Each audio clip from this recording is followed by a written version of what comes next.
The golden spires of New Terra's capital stretched toward three suns, their crystalline surfaces reflecting the bustling activity of the most diverse spaceport in the galaxy.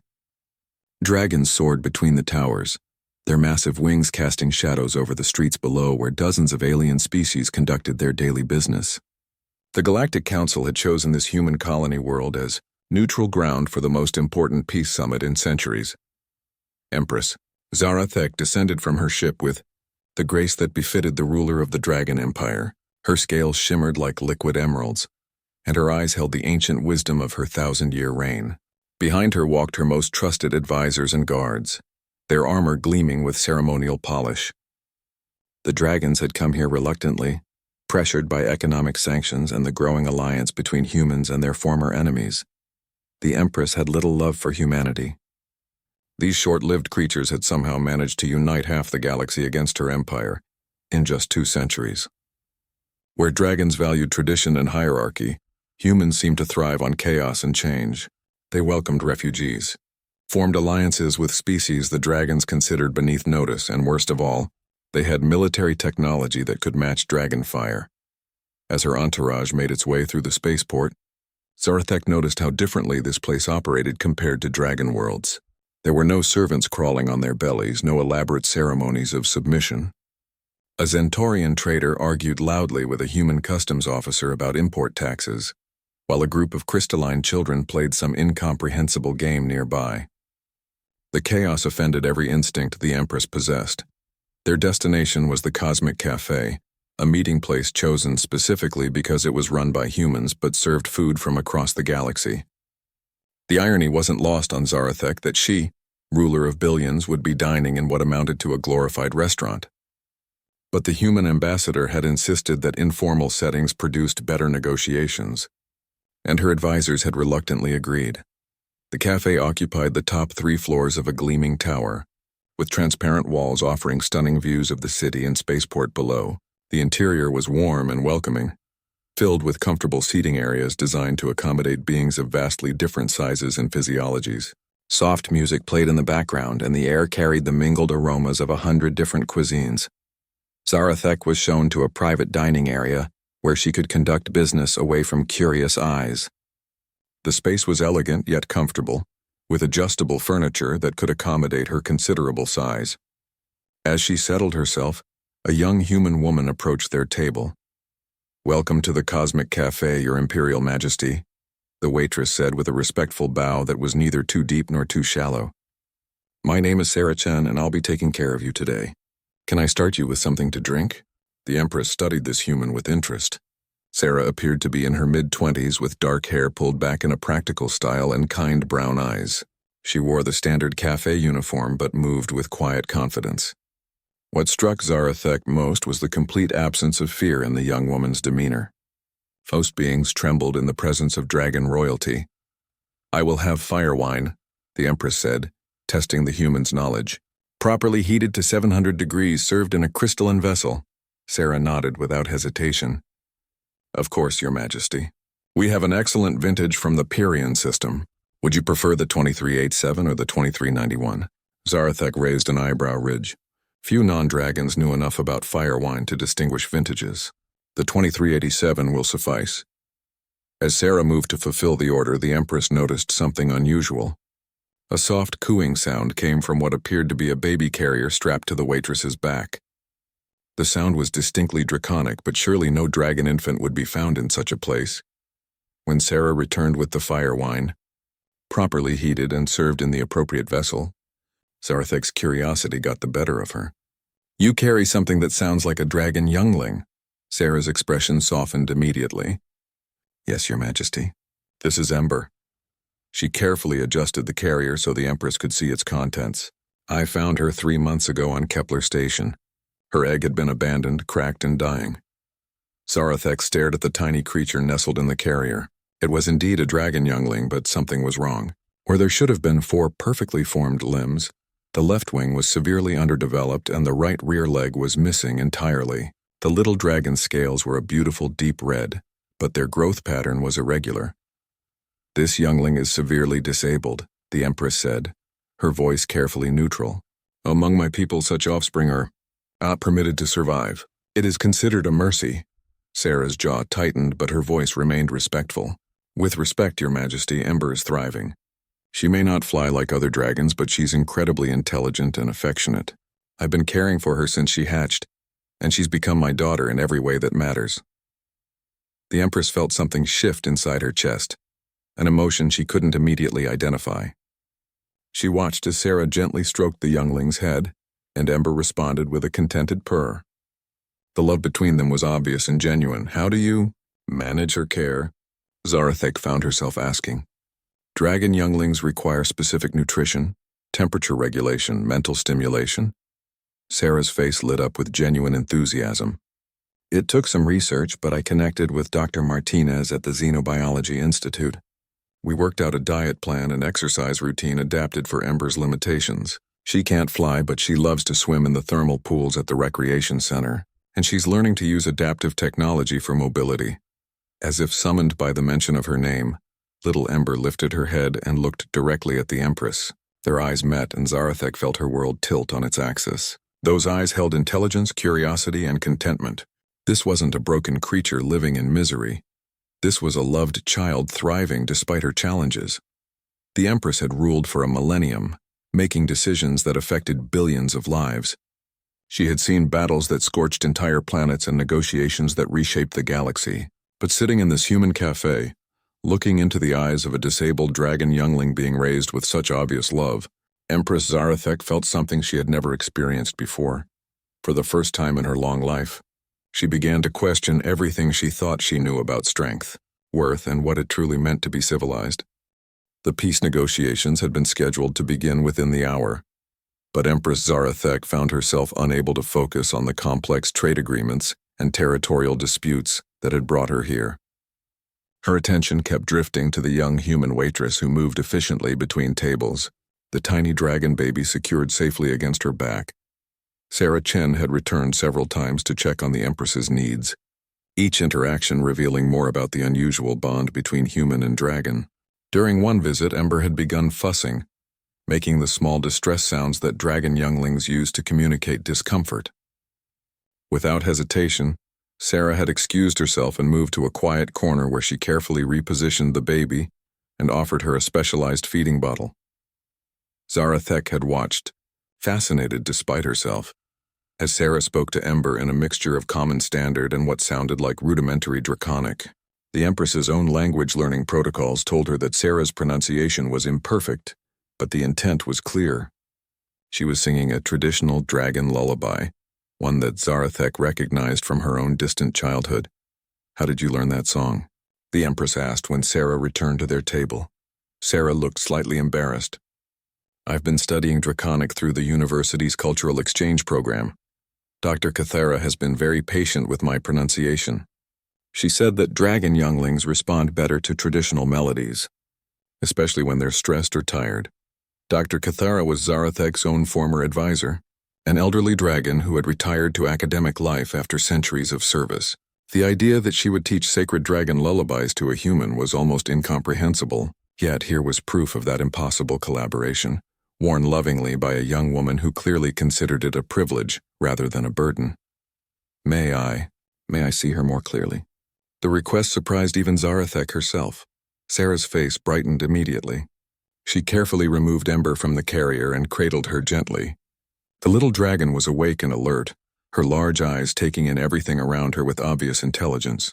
Her damaged wing twitched slightly as she tried to extend it, a futile gesture that should have been heartbreaking but somehow wasn't. Zarathek found herself leaning forward, studying every detail of the youngling's condition. In dragon society, such a hatchling would have been deemed unfit within hours of emerging from her egg. The decision would have been made swiftly and without emotion, or so the Empress had always believed. She tries to fly sometimes, Sarah said softly, interpreting the Empress's intense gaze. I've set up perches around my apartment at different heights so she can practice jumping and gliding short distances. She's actually gotten pretty good at it. And look at this. Sarah set Ember on the table, supporting her carefully. The little dragon immediately began exploring, her curiosity overriding any self-consciousness about her limitations. When she reached the edge of the table, Instead of showing fear or frustration, Ember looked up at Sarah and made a series of chirping sounds. "She's asking for help down," Sarah translated. "She's learned that she can't make the jump safely, so she asks instead of trying and getting hurt." Dr. Martinez says it shows remarkable cognitive development and problem-solving ability. The Empress watched as Sarah lowered Ember to the floor where the youngling immediately began investigating this new environment. Her movement was awkward but determined, and she showed no signs of distress or self-pity. When she encountered obstacles too large for her to navigate, she simply found alternative routes. "In our society," Zarathek said slowly, "we believe that allowing the weak to survive weakens us all. That strength must be preserved through selective breeding, through ensuring that only the finest specimens pass on their genetic legacy." Sarah was quiet for a moment, watching Ember explore. "With respect, Your Majesty, I think maybe you're confusing strength with perfection. Ember may not be able to fly, but she's incredibly adaptable. She's learned to solve problems that other dragons never have to face. She's developed empathy and communication skills that are remarkable for her age. Those seem like strengths to me." Before Zarathek could respond, Ember made her way over to the Empress's chair. The little dragon looked up at this massive being with fearless curiosity, then did something that stunned everyone present. She began to purr, the deep rumbling sound that dragon younglings made only when they felt completely safe and content. The Empress stared down at this tiny, imperfect creature who somehow recognized her as kin, despite never having seen another dragon. Without conscious thought, Zarathek lowered her great head until she was at Ember's level. The youngling immediately reached out with one small claw and gently touched the Empress's snout. The connection was electric. Through that simple touch, Zarathek felt Ember's emotions: curiosity, contentment, love, and most surprisingly, a complete absence of the bitter resentment or despair she had always assumed would characterize the lives of the disabled. This little being was genuinely happy. "She's beautiful," the Empress whispered, and was shocked to realize she meant it. Not beautiful despite her flaws, but beautiful as she was, limitations and all. Sarah beamed. "She is, isn't she? And she's taught me so much about what really matters.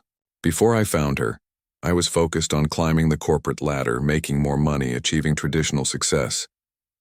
But caring for Ember has shown me that the most important achievements are often the ones that don't show up on a resume." The Empress felt her worldview shifting like tectonic plates. She had built an empire on principles of strength, dominance, and genetic superiority. She had made thousands of decisions based on the belief that the weak were a burden on society. But looking at this thriving youngling and her devoted human guardian, those certainties began to crumble. A soft chime indicated that the formal negotiations were about to begin. Sarah carefully picked up Ember and secured her back in the carrier.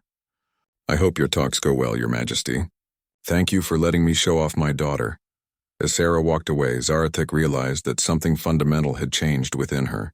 The Dragon Empire's policies on disabled younglings, their attitudes toward genetic purity, their entire social structure suddenly seemed less like natural law and more like choices that could be unmade.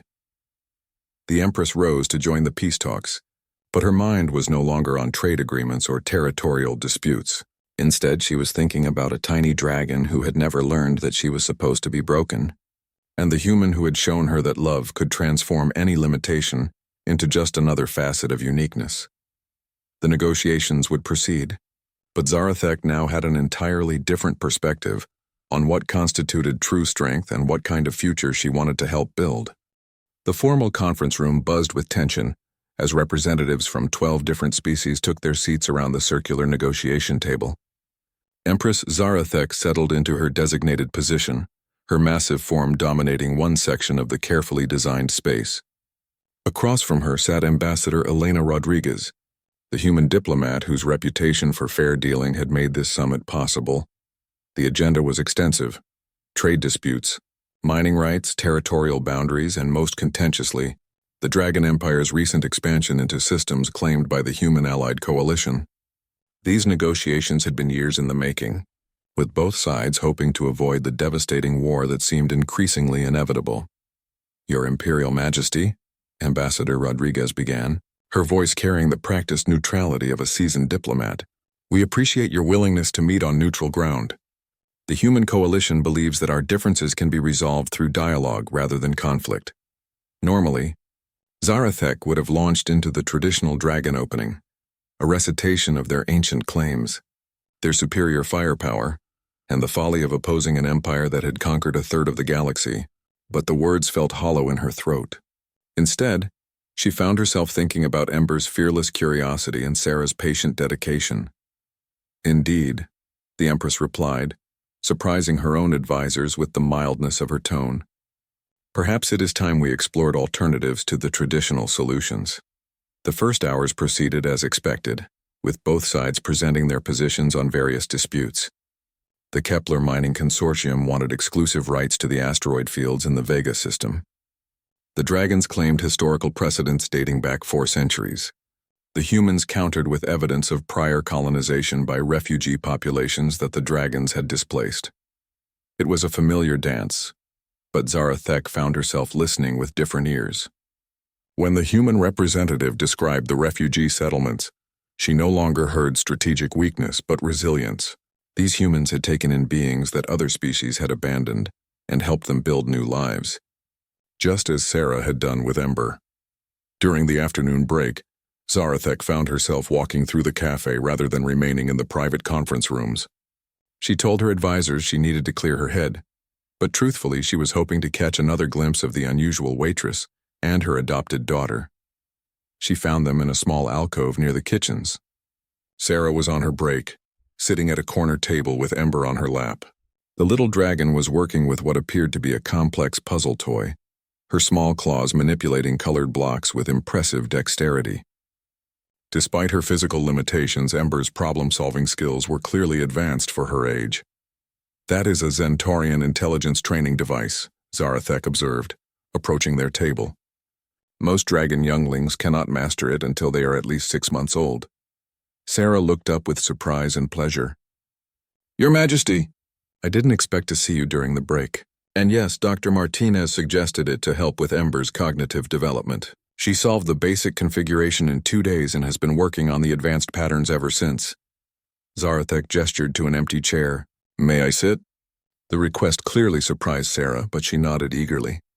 The Empress settled herself carefully, trying not to loom too intimidatingly over the small family. Ember looked up from her puzzle and chirped a greeting, recognizing the large dragon from their earlier encounter. "How go the negotiations?" Sarah asked politely. The Empress hesitated, then decided on honesty. "They proceed as such things always do. Each side recites their positions, makes modest concessions, and slowly works toward an acceptable compromise. But I find myself distracted. By anything in particular?" Zarathek watched Ember successfully complete another section of her puzzle. "I have been thinking about assumptions, about what we believe to be true without examining the evidence, about the difference between weakness and difference." Sarah's expression grew thoughtful. "That's something I've learned a lot about since Ember came into my life.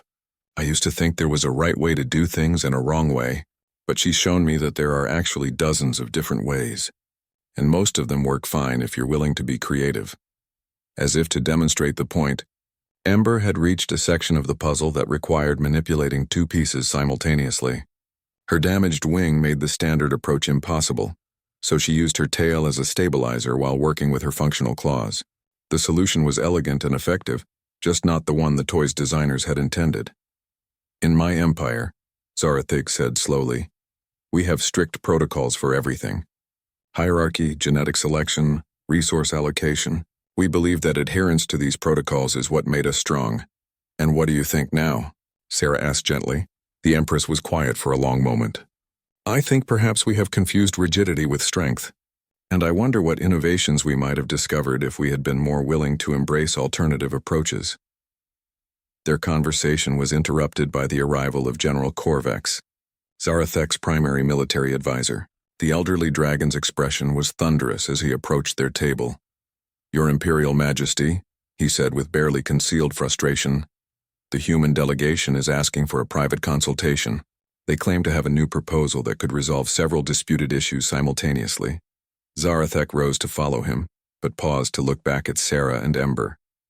Would you be willing to answer a theoretical question for me?" "Of course, Your Majesty." If you had unlimited resources and authority, how would you design a society that maximized the potential of all its members, regardless of their individual capabilities? Sarah's eyes widened slightly at the scope of the question.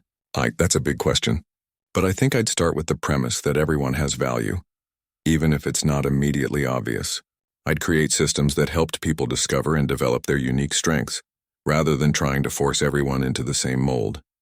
I'd make sure that those who needed extra support got it, not as charity but as an investment in what they might contribute. And if some members required significant resources while contributing less than others, Sarah looked down at Ember, who had successfully completed another section of her puzzle and was purring with satisfaction. I think the contribution would surprise you. The people who overcome significant challenges often develop insights and capabilities that benefit everyone. They see solutions that others miss, because they've had to find creative ways around obstacles their whole lives. As Zarathek made her way back to the conference room, her mind churned with possibilities.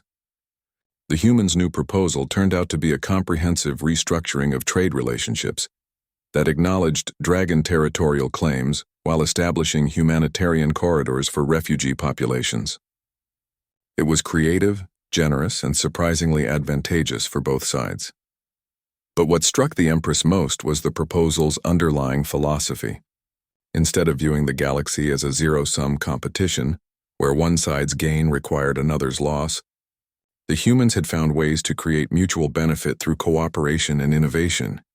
It was exactly the kind of thinking that would never have occurred to traditional dragon leadership. The kind of thinking that came from embracing different perspectives rather than suppressing them. For the first time since the negotiations began, Empress Zarathek found herself genuinely excited about the future they might build together. 3 days into the negotiations, Empress Zarathek made an unprecedented request that sent shockwaves through both delegations. She asked for a private tour of New Terra's social services facilities, specifically those dealing with disabled citizens and refugee integration. Her advisors were baffled. The human delegation was suspicious, and the galactic media began speculating about secret military inspections. Ambassador Rodriguez agreed to the tour, but insisted on transparency. Any facilities you visit will be fully operational, no stage presentations. You'll see exactly how our society functions, for better or worse. The first stop was the Central Medical Complex, a sprawling facility that served beings from dozens of different species. Dr. Elena Martinez, the xenobiologist who had helped Sarah with Ember's care, personally guided the tour. She was a small woman in her 50s with graying hair and the confident manner of someone who had spent decades solving impossible problems. Our approach is fundamentally different from traditional medical models, Dr. Martinez explained as they walked through the adaptive technology wing. Instead of trying to fix people to fit society, we've focused on adapting society to include everyone. They entered a workshop where beings with various physical limitations were working on projects ranging from artistic endeavors to advanced engineering.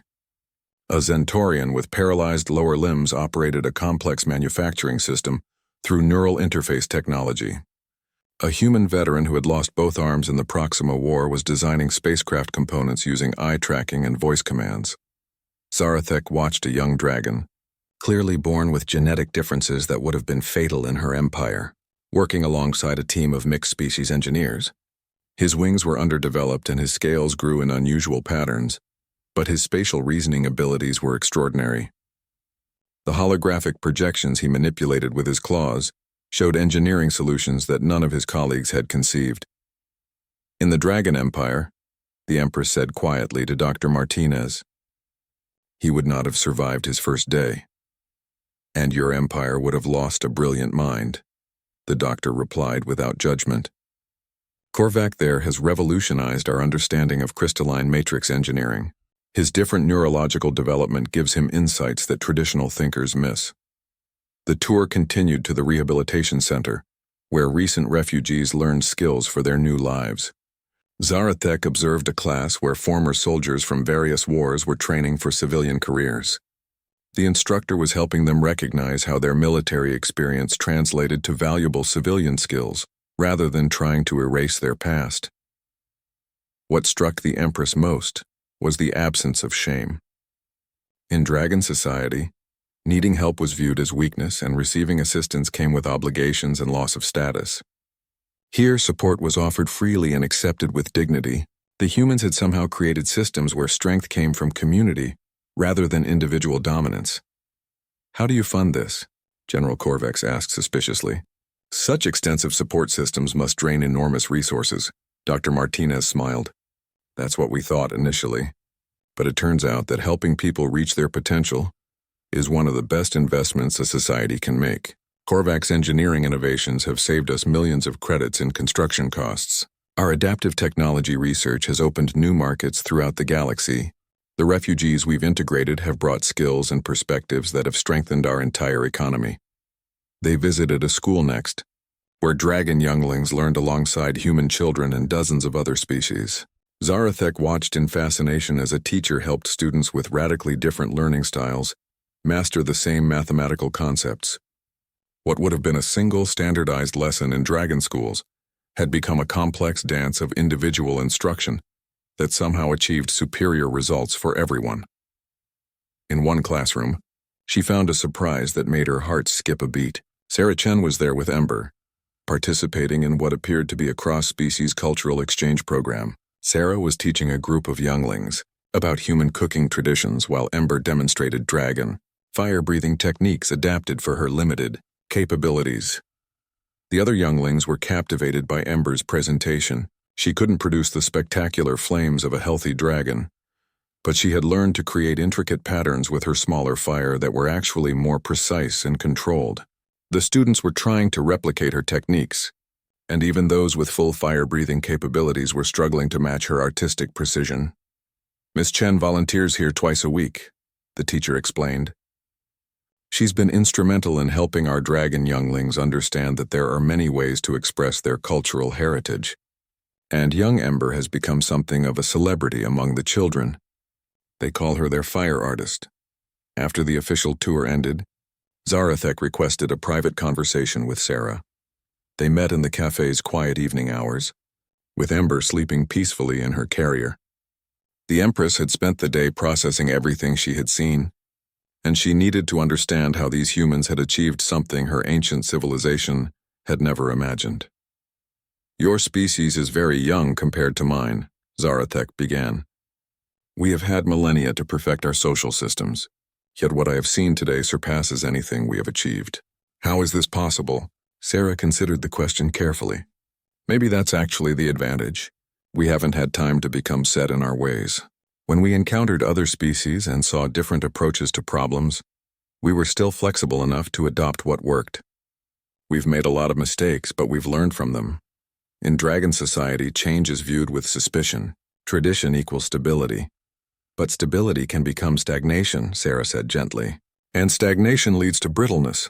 A system that can't adapt eventually breaks when it encounters something unexpected." The Empress looked at sleeping Ember. "And you believe that embracing the unexpected makes you stronger." "I know it does. Before Ember, I thought I knew what my life would look like. I had a plan, a career track, specific goals. Finding her changed everything, and at first I was terrified. But adapting to her needs has made me more creative, more resourceful, more patient. I'm a better person than I was before, and I'm contributing to society in ways I never imagined." That evening, Zarathek video called her senior advisors back on the Dragon homeworld. The conversation was difficult and heated.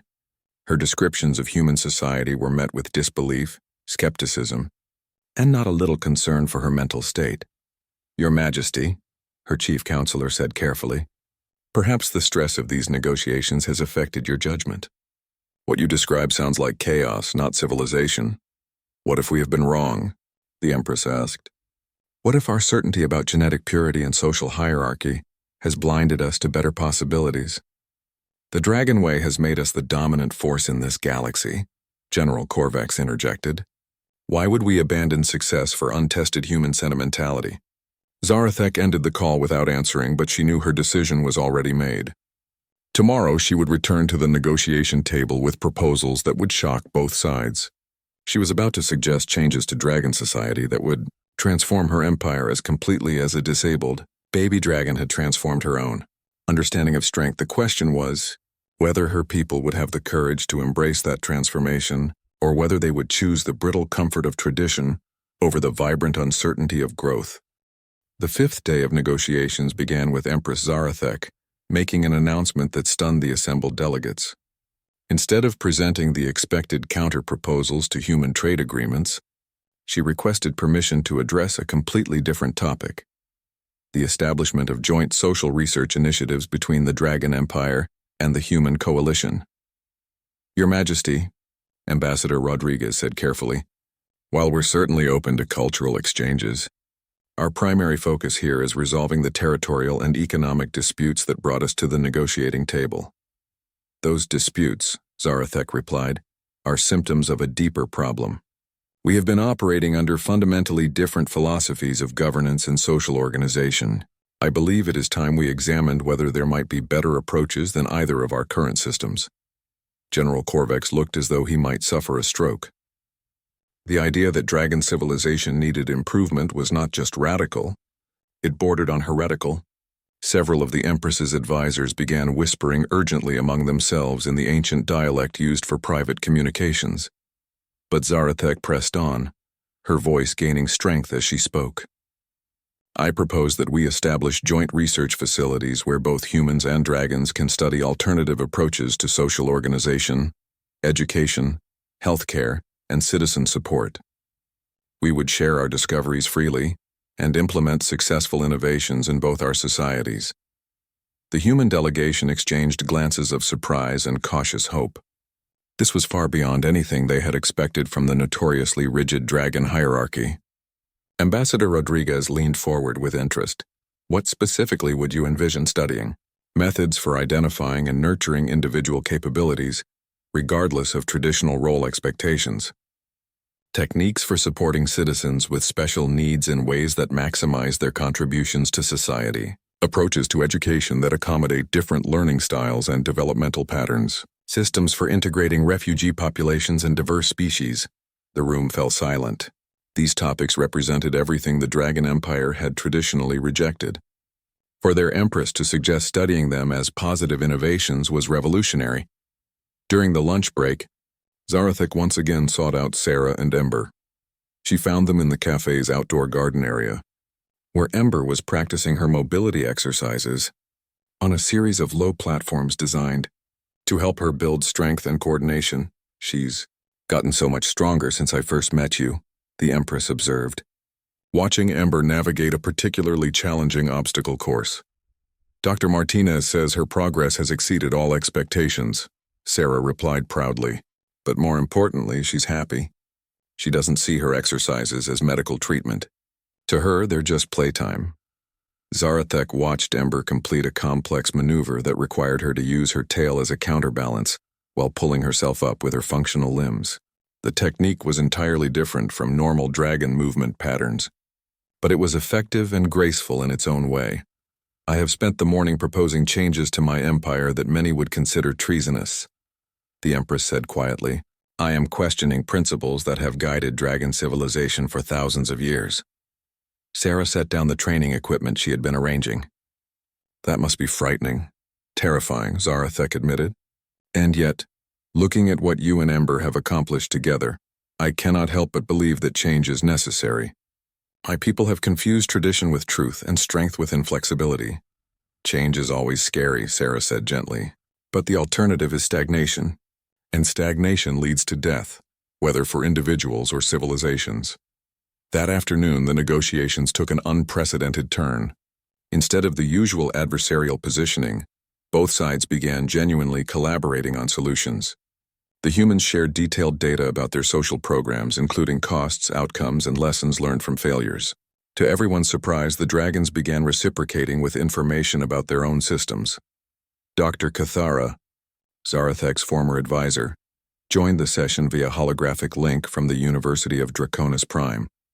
Her appearance caused a sensation among the dragon delegation, as she was widely regarded as one of their greatest philosophical minds. "Your Imperial Majesty," Dr. Cathara said, her ancient voice carrying across the light years, "I have been following these negotiations with great interest. I believe you are proposing something that could benefit both our species immensely." General Korvex could contain himself no longer.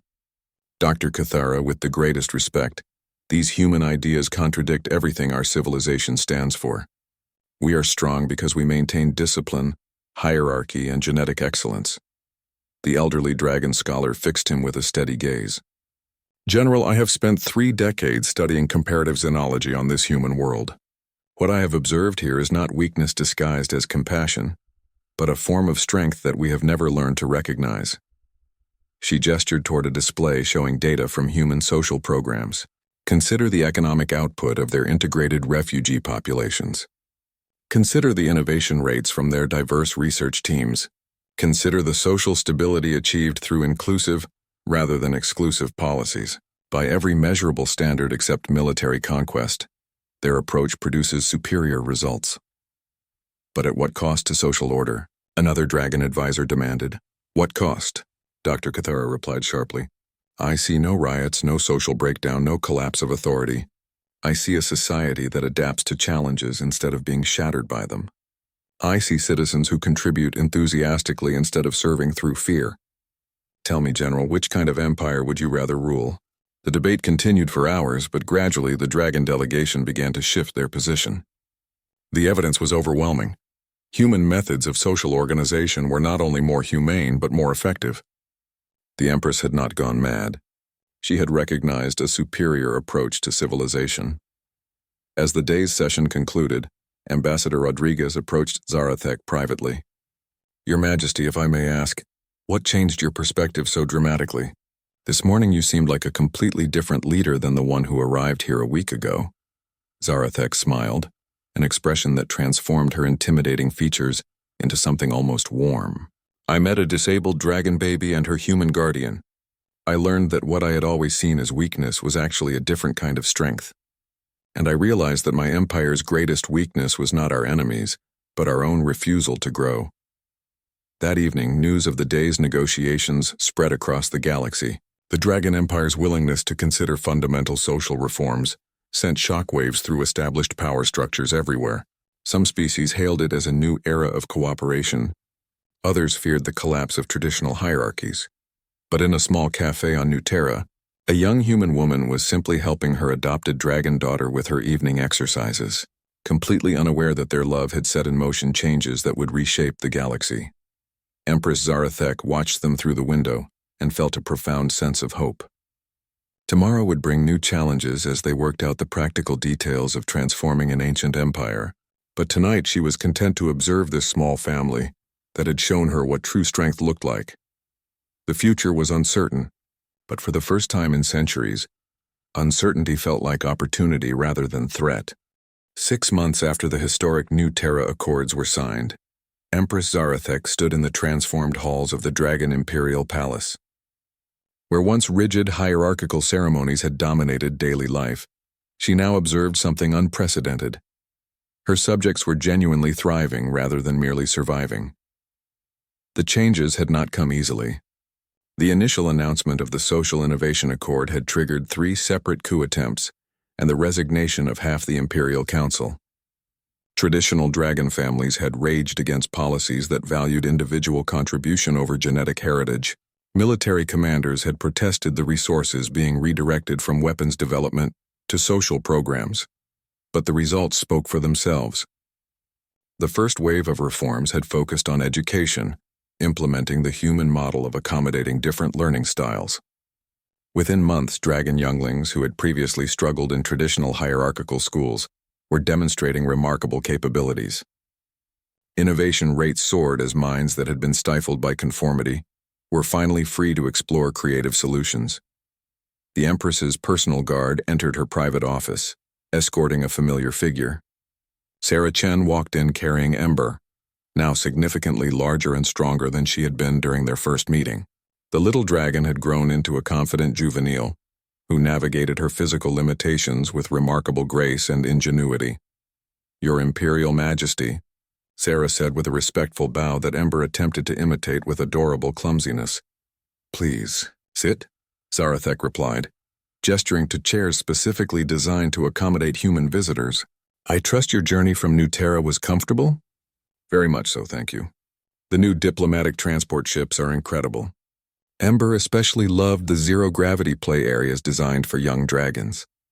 The Empress smiled as she watched Ember investigate this new environment with typical curiosity. The youngling had become something of a galactic celebrity, featured in documentaries about the social revolution sweeping both human and dragon territories. But more importantly to Zarathek, she had become a symbol of possibilities that traditional thinking would have destroyed. "I wanted to show you something," the Empress said, activating a wall display that showed live feeds from across the Empire. The first integrated learning centers opened last month on 12 different worlds.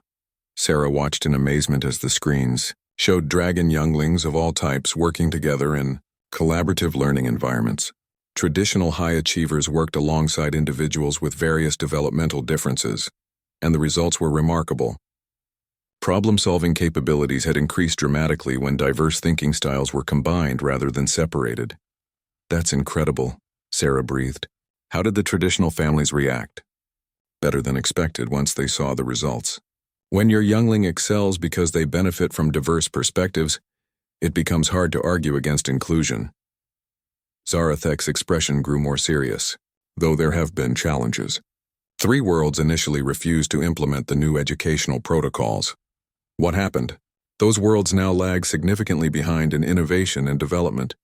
Their best younglings are requesting transfers to integrated schools, and their most talented adults are emigrating to more progressive worlds. Social Darwinism, it turns out, works against rigid systems as effectively as it once seemed to work for them. Ember had discovered a complex puzzle game designed to test spatial reasoning abilities. Despite her physical limitations, she was manipulating the 3-dimensional components with impressive skill, finding solutions that even the game's dragon designers had not anticipated. "She continues to amaze me," Zarathek observed. "Her cognitive development assessments consistently exceed expectations. Dr. Martinez says that overcoming physical challenges seems to enhance certain types of mental development. Ember has had to become more creative and resourceful than dragons with typical abilities, and those skills transfer to other areas." The Empress nodded. "We have discovered similar patterns throughout our population.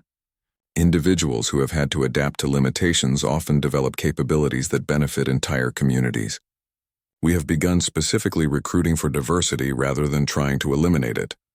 They were interrupted by a gentle chime, indicating an incoming priority communication.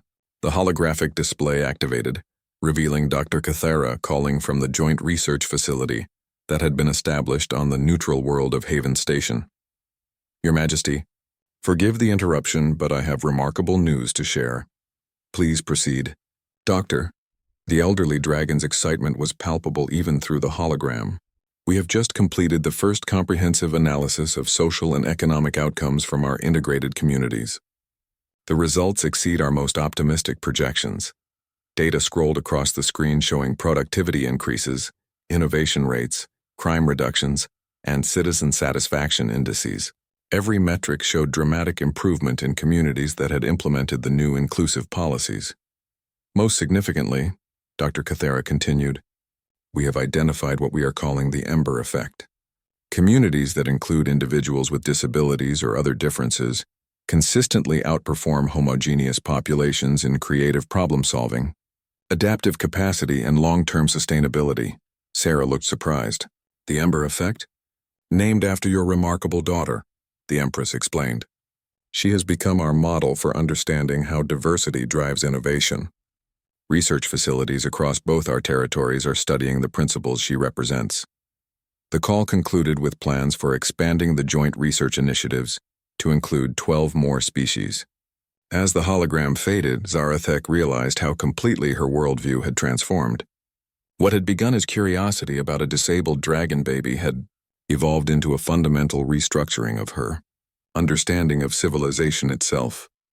"There is something I want to ask you," the Empress said to Sarah. "The Dragon Empire would like to formally invite you to serve as our special advisor for inclusive social development. It would involve traveling between our worlds, helping implement the programs you pioneered with Ember." Sarah's eyes widened.